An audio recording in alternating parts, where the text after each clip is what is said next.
वृंदावन में एक महापुरुष विराजते थे।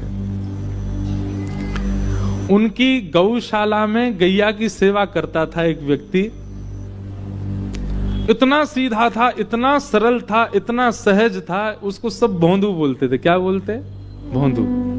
उसका नाम कुछ और था, पर उसको सब बोलते भोंदू ही थे। ज्ञानी भगवत प्राप्ति में पीछे रह जाएंगे, योगी भगवत प्राप्ति में पीछे रह जाएंगे, समाधिस्थ रहने वाले भगवत प्राप्ति में पीछे रह जाएंगे, तो फिर भगवत प्राप्ति में सबसे आगे कौन चलेगा? भोंदू। जो बहुत सीधा है, बहुत सरल है, बहुत सहज है, भोंदू।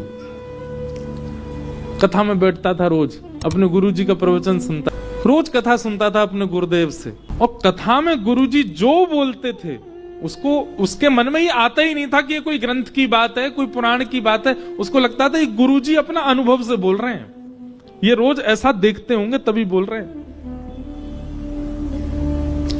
एक दिन गुरुजी प्रवचन में बोल रहे थे, मोर मुकुट पहने हुए, गले में कौस्तुभ मणि धारण करके, वैजंती माला पहन करके, पीतांबरी पहन के, वेणु राव करते हुए असंख्य गायों के साथ ठाकुर जी गैया चराने के लिए गए यमुना पार भांडीर वन। भांडीर वन नाम सुनते उसके कान खड़े हो गए। बोले यहीं तो मैं भी जाता हूं गैया चराने, मैं भी तो गौशाला की गैया लेके भांडीर वन जाता हूं। और गुरु जी कह रहे हैं ठाकुर जी गैया चराने भांडीर वन जाते हैं, मुझे तो मिले नहीं कभी वहां पे। अब वो इतने ध्यान से सुनने लगा कि मेरी कोई अयोग्यता है, मैं भी पागल हूं, इसीलिए तो भोंदू बोलते हैं सब। भांडीर वन इतने सालों से जा रहा हूं, कभी ठाकुर जी देखे ही नहीं मैंने। दिखे होंगे पर मैं ही मूर्ख हूं, देख ही नहीं पाया उनको।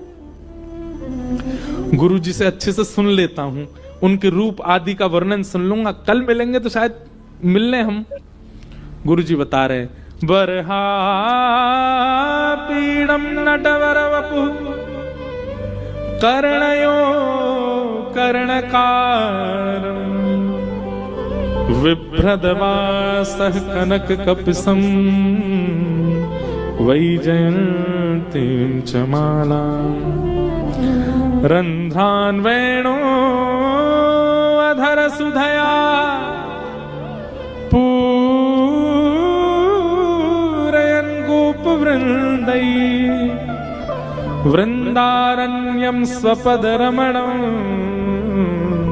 प्राविशद गीत कीर्ति। गुरु जी वर्णन कर रहे हैं, मोर मुकुट ठाकुर जी धारण करते हैं, गले में वैजंती माला पहनते हैं, अधरों पर वंशी धारण करते हैं, ठाकुर जी के कटाक्ष नेत्र हैं, ठाकुर जी का श्याम वर्ण है, पीली पीतांबरी पहनते हैं, उनमें से चंदन की सुगंधी आती रहती है। उनका वपु यानी कि अंग ऐसा है कि एक बार कोई देख ले तो उनको देखने के बाद जहां देखेगा वही दिखेंगे, ऐसा उनका श्रीअंग। भोंदू बैठा सब सुन रहा था ध्यान से, रात भर नहीं सोया। अरे भोंदू पागल, इतने दिन से जा रहा है भांडीर वन, तेने भगवान देखे ही नहीं, कल देखेंगे। दूसरे दिन गायों की सेवा करके और सब गायों को खोल करके भांडीर वन गया। और दिन तो जाके वृक्ष के नीचे लेट जाता था, लेकिन आज लेटा नहीं, गैया चर रही हैं और भांडीर वन के प्रत्येक कुंज में, प्रत्येक कलियों में, प्रत्येक सघन भाव में जाकर के ढूंढ रहा है ठाकुर जी कहां है। नासिका से सूंघने का प्रयास करता है कि चंदन की सुगंधी आ जाए। गुरुजी बता रहे थे उनके अंग से आती है। अपने नेत्रों से गौर से पृथ्वी को देख रहा है कि कहीं चरण चिन्ह मिल जाए। मैंने सुना है ठाकुर गुरुजी बताते हैं उनके चरणों में विविध विविध चिन्ह हैं। कान केंद्र में लगाकर के वेणु रव सुनने का प्रयास करता है। एक प्रकार से पंच इंद्रियों को लगा दिया कृष्ण ढूंढने में। यही तो गोपी करती है, नेत्र खोजें, कान सुने, सब जगह ढूंढा। शाम हो गई, वापस जाने का समय आ गया, उदास हो गया भोंदू, ठाकुर जी मिले नहीं। एक दिन में थोड़ी मिलेंगे, इतने साल हो गए, मैंने प्रयास ही नहीं किया, कुछ दिन प्रयास करूंगा मिल जाएंगे। अब तो वो हर दिन जाता और ठाकुर जी को खोजे। उसके सीधेपन पर, उसके इस भोलेपन पर, उसके इस भोंदू स्वभाव को ठाकुर जी इतना बढ़िया लगा। बोले कि ये देखो, ये कलिकाल में इसको ये विश्वास है अपने गुरु की वाणी पर कि मैं भांडीर वन में ही हूं। ढूंढ रहा है और ढूंढते ढूंढते तभी क्या देखता है, असंख्य गायों का समूह सामने से आ रहा है और वे गाय जैसे ही थोड़ी थोड़ी विलग हुई, नील वर्ण के, श्याम वर्ण के श्री ठाकुर जी और पीत वर्ण की पोशाक पहन रखी है, कारी कमरी डाल रखी है, गले में वैजंती माला है, बांकी अदा से चल रहे हैं, घुंघराले केश हैं, कटाक्ष नेत्र हैं, धीमे धीमे अधरों पर वंशी धारण कर लेते हैं, कभी गैया के गले में गलवैयां डाल लेते हैं, पद्मराग के कंगन ऐसे चमक रहे हैं ठाकुर जी के, मुस्काते हैं तो महाराज देख करके मूर्छा सी होने लग जाए। ठाकुर जी चल करके भोंदू की ओर आ रहे हैं। भोंदू ने कहा, ये कैसे पता करूं कि ये ठाकुर जी हैं? बोले गुरु जी बोले थे कि उनको देखने के बाद जहां देखोगे वही दिखेंगे। तो उनको देखने के बाद उल्टा हो गया, पीछे देखने लगा तो वहां भी वही दिखने लगे, वृक्षों में देखा तो वहीं भी वही दिखने लगे, यमुना जी में देखा तो वहां समझ गया, बोले यही श्री कृष्ण हैं। चरणों में गिर गया। ठाकुर जी गए, अरे लाला कहा नाम है तेरो? भोंदू बोलो, मेरो नाम भोंदू है। अब भोंदू नाम सुनते ही ठाकुर जी को तो ऐसी हंसी आई, ऐसी हंसी आई, ठाकुर जी बैठ गए वहीं पे और पेट पे हाथ धर के हंसे और फिर अरे फिरते बताइयो कहा नाम है तेरो? बोले भोंदू। और भोंदू सुन के ठाकुर जी फिर हंसे और महाराज हंसते हंसते ठाकुर जी ने उसको हृदय से लगा लिया। अब ठाकुर जी ने तो सहज ही हृदय से लगाया, स्पर्श पाते ही भोंदू के रोम रोम रोम रोम आनंदित हो गए, नेत्रों से अविरल अश्रुधार गिरने लगे। ठाकुर जी के अंग की श्रीकांति की सुगंधी लेकर के भोंदू विचलित सा हो गया। थोड़ी देर के लिए उसको पता नहीं चले मैं क्या, कहां हूं, कौन हूं, क्या हूं, सुध-बुध सब खो गया। ठाकुर जी उसकी ठोड़ी पकड़े, उसके गाल पकड़े, उसके सिर पे हाथ फेरे, बोले भैया तेरा नाम में बहुत जोर को लगो, एक काम कर तू मेरा मित्र बन जा। भोंदू बोले मैं योग्य हूं, मैं अधिकारी हूं इतना? अरे अधिकारी तेरे चाहे इतना होगा, मैं जाकू चाहूंगा वो मेरा अधिकारी बन जाएगा, तू मेरा अधिकारी है, चल तू मेरा मित्र है आज ते। बहुत खुश हो गया भोंदू। ठाकुर जी के बगल में अपनी स्वापी बिछा दी, बोले बैठ जाओ यहाँ पे। ठाकुर जी बैठ गए। ठाकुर जी बोले अरे कछु भोजन पानी की व्यवस्था है तो पे कि ना है? भोंदू बोलो हाँ 2 टिक्कर लाया हूं गुड़ के संग खावे। ठाकुर जी जल्दी खोल। टिक्कर खोले, एक ठाकुर जी को दे दियो, एक ही दिया ठाकुर जी को, एक अपने पास रखा है। ठाकुर जी उसकी सहजता पे मोहित हो रहे, बोले कोई लाग लपेट नहीं है इसमें, खुद भी तो भूखा है बेचारा। ठाकुर जी को दे, जय जय या पालो जे मेरो मैं पालू। ठाकुर जी बोले खेलूं यहाँ के संग, जल्दी जल्दी रोटी पा गए, मुंह को तो भूख लग रही है और दे। भोंदू बोलो लो आधी ले लो, या मैं ते आधी में पाल लूंगा। ठाकुर जी बोले अभी भी पूरी नहीं दे रहा है। ठाकुर जी झट पा लियो और भोंदू ने मुख से लगाया, ठाकुर जी ने के हाथ ही छीन लो, ला दे मुख भूख लग रही है। जय जय जी तो गलत बात है, आप अपनी मैया ते कह करो ना भोजन दे के भेजे करे। जब वन में आओ, गैया चरावे आओ तो मैया को ध्यान रखना चाहिए, हमें भूखो रहेगो। उसकी इस बातों पर ठाकुर जी बोले ये कितना सरल है, कितना सहज है, इसको कोई नहीं, कुछ नहीं पता है कि ठाकुर जी के प्रति क्या भाव होता है। कल ते मुंह को दुगनो लानो पड़ेगा, क्योंकि आप तो मेरो भी पा जाओगे। गुरु जी वैसे एक दिन कथा में कह तो रहे, कहा ठाकुर जी बोले क्या कह रहे गुरु जी? गुरु जी कह तो रहे कि आप बहुत पेटू तो हो, 8 बार भोजन लगाता है, मंदिर में 8 बार भोग लगता है आपका। ठाकुर जी इतने प्रसन्न हो गए भोंदू पर। ठाकुर जी कह रहे भोंदू कल कब आवेगो तू? मैं तो जैसे सूर्य ऊपर आ जाए बिल्कुल वही समय आ जाऊं। प्राचीन काल में घड़ी तो होती नहीं, तो सूर्य की छाओं से लोग समय बताते थे, सूर्य ऊपर हो वही समय आऊं जैसे मैं। ठाकुर जी बोले ठीक है। भोंदू चलोगे हो। दूसरे दिन पूरी रसोई की सामग्री इकट्ठी करने लगा। बोले भूखो छोड़ दें, कल भी भूखे ही रह गए, या को मतलब उनकी खुराक ज्यादा, मैं तो अपनी 2 रोटी को कोटा ले चलूं, उनके पास दुगनो ले जाऊंगा। किसी ने कहा भोंदू इतने वर्षन थे तो तू सहज ही जातो, अब इतने सामग्री क्यों लेके जा रहा है? भोंदू के मुख से निकला, ठाकुर जी आमे वहां पे, उन्हें भूख लगे, यशोदा मैया के जो धर के ही ना भेजे, कल मेरी रोटी खा गए, मौतें छीन के खा गए मेरे थे, भूखो ही रह गो मैं, या मैं ले जा रहा हूं। भोंदू बोला ठाकुर जी आते हैं ना। ये बात जैसे ही गुरुदेव को पता चली, ये बात इतनी बड़ी क्यों हो गई? क्योंकि भोंदू से झूठ बोलना नहीं आता है। गुरुदेव गए भोंदू के पास, भोंदू कौन आते हैं? गुरुदेव आप जिनकी कथा सुनाते हैं ना वही आते हैं, ऐसा मुकुट पहन के आते हैं गुरुजी, वही जयंतीम चमाला। और गुरुजी मैं कहा बताऊं, उनने जादना मुकु अपने अंग से लगायो। वादना तो गुरुजी जन पता नहीं, ऐसा लगी कि धरती है ही नहीं, मैं आकाश में उड़ रहा हूं।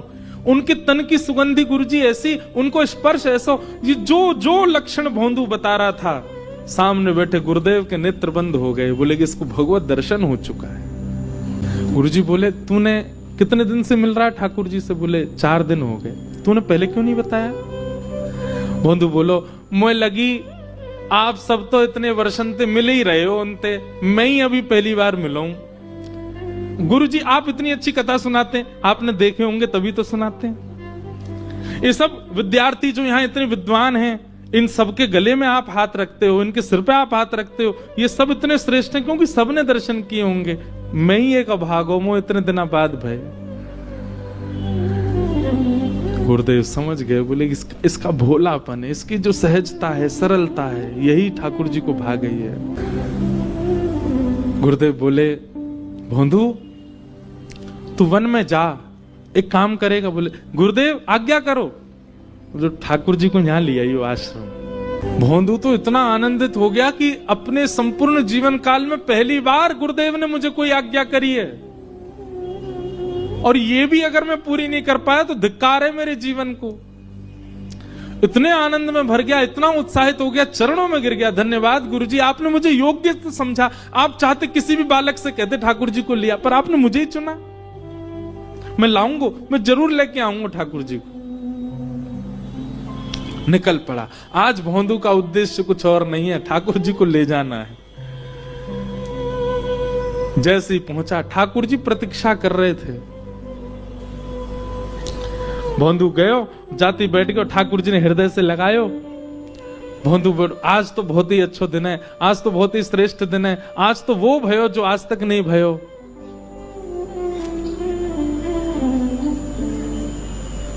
ठाकुर जी बोले सब बात बात में करेंगे, पहले रोटी खोल। रोटी खोल दी। आज तो इतनी सारी लेके आयो। ठाकुर जी के सामने 4-5 रोटी धरने, बोले भल लो, खूब प्रेम से पालो, और नेकात बचे जाए ना, आपके जो सखा वखा उनको खवाई दियो हैं, ले। और ये 2 मेरी हैं, इन्हें मेरे पास ही रहन दियो। ठाकुर जी प्रेम से पान लगे। भोंदू धीरे से बोलो जय जय, आज एक काम करेंगे। बोले कहा? हमारे गुरु जी को पता लग गई कि आप मुझको मिले हो, उनने मुझको आज्ञा दी है कि आप मेरे संग आश्रम चलो। आप चलेंगे ना? ठाकुर जी रोटी पाते पाते बोले देख भोंदू, तू हमारा मित्र है, हम तेरे मित्र हैं। जब बीच में गुरु जी मत लेके आवे, मना कर दे उनते, मैं मान आ जाऊंगा। बस तोए मिलूंगा, तोए देखूंगा, तेरे संग हमारो नातो, और कोई ते हमारो नातो नहीं।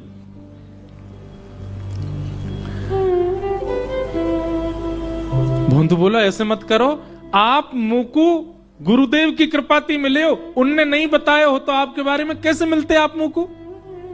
जिन गुरुजी ने आपसे मिलवाए हो उनसे मिलवे के काज ऐसे मना मत करो जय जय। ठाकुर जी बोले देख तू जो कहेगो सब मंजूर है, पर गुरुदेव के पास हम नहीं जाएंगे। भोंदू बोलो नहीं जाओगे? ठाकुर जी नहीं जाएंगे। अंतिम बार पूछ रहा हूं, नहीं जाओगे? ठाकुर जी बोले नहीं जाएंगे। तो सामने जो 2-3 रोटी बची, भोंदू ने वो उठा ली। जो गुरु जी के यहाँ की न मत खाओ, हमारे गुरु जी तो इतना ही बैर है आपको, इनको मत खाओ। ठाकुर जी बोले तो जे कौन सी बात है भैया, उन्हें खान दे ना। ना जो गुरु जी घर की है ना, कब खाओगे? और सबरी धर के महाराज पोटली बांधने लगो। ठाकुर जी के हाथ में आधी रोटी बची थी, तो ठाकुर जी को हाथ पकड़ो, बोले ये दे दो, ये गुरु जी को ही है। ठाकुर जी बोले ऐसे कौन करे? बोले अब रोटी तब मिलेगी, यो बताओ गुरु जी के पास चलोगे कि नहीं? ठाकुर जी बोले तू चाहे जितनी जिद कर ले, गुरु जी के पास तो नहीं जाऊंगा। भोंदू बोलो जीवन में पहली बार गुरुदेव ने मुझे आज्ञा दी और आप मना कर रहे हो। ठीक है जय जय, आज से एक बात और सुनो, जो मित्रता 4 दिन पहले आपने बनाई मैं वह तोड़ रहा हूं आज। आपसे मेरा कोई संबंध नहीं। और सुनो, ये अपनी गैया ने लेके वहां पल्लंग को जाए करो, वहीं चराए करो। अगर ये यहाँ बाड़े में आ गई, इन्हें लेके आश्रम चलो जाऊंगा। तुम नहीं जाओगे तो गैया ने ले जाऊंगा। कल तो यहां मत हो, मेरो तुम्हारो कोई ना तो नहीं। और अपने सब पोटली वगैरह उठा के गैया ने इकट्ठी करके क्रोध में भर के भोंदू जान लगो। भोंदू जैसे जैसे ठाकुर जी से दूर जा रहा है, ठाकुर जी को मानो जैसे कोई त्रिलोकी ले जा रहा हो। ए भोंदू, अरे नेक बात तो सुन जा। तो भोंदू रुक जाता है, बोले एक ही बात सुनूंगो कि आप गुरु घर चलोगे, या के अलावा कोई और बात करनी हो तो मुझे मत रोकियो। और भोंदू बढ़ता जा रहा है। ज्यों ज्यों भोंदू दूर जा रहा है, ठाकुर जी के नेत्रों से आंसू गिरते जा रहे हैं। भोंदू की याद आ रही है। ठाकुर जी ने थोड़ी देर विचार किया और दौड़ करके गए भोंदू के पास, और चलते हुए भोंदू के पीछे कमर से लद गए ठाकुर जी, और उसके कंधा पे लटक के बोले, ले चल अपने गुरु के पास, आज वही दर्शन दे के आऊं, लेकिन तू मोते दूर नहीं जावेगो, तू सदा मेरे पास रहेगो, मेरे संग रहेगो। भोंदू तो खुश है। ठाकुर जी ऐसे पीछे अपनी कमर पर लटका लिए और दोनों पांव ऐसे भोंदू ने अपने हाथ में धर लिए और ठाकुर जी को लेके जा। ठाकुर जी ऐसे लटक करके जा रहे हैं भोंदू के कंधा पे। जैसे ही वृंदावन पहुंचे, आज गुरुजी प्रतीक्षा में तो थे, क्या होगा। जैसी गैया आई, गुरुजी दौड़ करके बाहर जाके देखने लगे। उन गायों के समूह के बीच में ऐसा दृश्य देखा ही नहीं है। क्या? भोंदू अपने कंधा पे लटका करके श्री ठाकुर जी को लेकर के आ रहा है। अद्भुत कांति श्री ठाकुर जी की प्रकट हो रही है। ये दृश्य देख करके गुरुदेव वहीं मूर्छित हो गए। दौड़ करके भोंदू ने जल का छिड़काव किया और गुरुदेव जैसे ही होश में आए, भोंदू तो गुरुदेव को गोद में लेके खड़ा था और सामने त्रिभंग ललित श्याम सुंदर खड़े। ठाकुर जी बोले, देखिए अब आपको तो बहुत जीवों का कल्याण करना है, आप गुरु हैं, पर भोंदू को हम ले जा रहे हैं, अभी हमारे संग रहेगा। और ऐसा कहते ही ठाकुर जी ने भोंदू को लेकर के ठाकुर जी वहां से अंतर ध्यान हो गए।